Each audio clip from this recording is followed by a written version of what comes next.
नमस्कार. आज आपण ब्रेडपासून अगदी डिलिशियस, सुपर टेस्टी आणि युनिक डिश बनवणार आहे. ती म्हणजे ब्रेड बर्गर. अगदी झटपट होते. लगेच सुरुवात करू.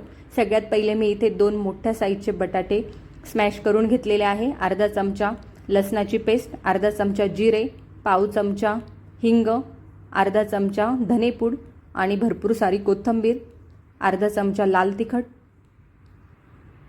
आणि पाव चमचा हळद आणि सोबतच चवीनुसार मीठ. सर्व मसाले आपण मिक्स करून घेऊ. आणि सोबतच यात मी एक बारीक कट केलेला कांदा घेतला आहे आणि 3 ब्रेडची पावडर बनवून घेतलेली आहे. मिक्सरमध्ये बारीक पावडर बनवून घ्यायची आणि ती पण आपण अंदाज घेऊन जशी लागेल तशी टाकायची आणि परत मिक्स करायची. म्हणजे बटाट्याची भाजी आणि पावडरची छान बाइंडिंग बनते. आणि ब्रेडचे पण असे राऊंड शेप आपण काढून घेणार आहे. ग्लास नाही तर वाटीचा यूज करून तुम्ही राऊंड शेप काढून घ्या.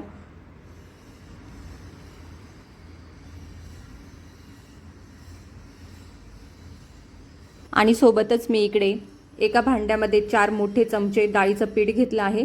त्यात अर्धा चमचा लाल तिखट, पाव चमचा हळद आणि चवीनुसार मीठ टाकून थोडीशी लसणाची पेस्ट, कोथिंबीर आणि लागेल तसं पाणी टाकून भज्यांच्या पिठापेक्षा थोडंसं पातळ असं पीठ तयार करून घेतलेलं आहे. आणि आपण जे राऊंड शेप काढले आहे त्याच्यावरती 1 चमचा शेजवान सॉस लावून घेतलेला आहे. त्यावरती 1 कांद्याची स्लाइस, 1 टोमॅटोची स्लाइस, बीट आणि शिमला मिरची मी इथे बारीक कट करून घेतलेली आहे ती ठेवली. आणि आपण जे बॅटर बनवलेलं आहे ब्रेडची पावडर आणि बटाट्यांची, त्याची छान अशी गोल टिक्की बनवून घ्यायची राऊंड शेपमध्ये. आणि ती वरतून आता आपण प्रेस करून कडेनं व्यवस्थित प्रेस करून अशी लावून घेऊ. म्हणजे त्यातून आपली स्टफिंग बाहेर येणार नाही, कांद्याची, बीटची वगैरे. परफेक्ट मस्त असा बर्गर टाईप शेप आलेला आहे. कडा व्यवस्थित अशा प्रेस करून घ्यायच्या. आपण आता हे तळून घेऊया. तेल पण छान तापलेलं आहे.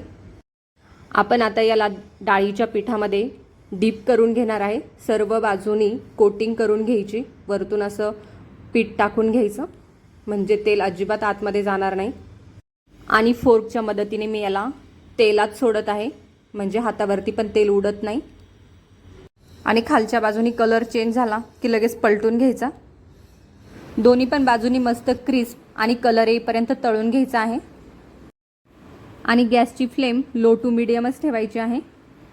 मस्त असा कलर आलेला आहे. अशा प्रकारे मी बाकीचे पण बर्गर इथे तळून घेत आहे.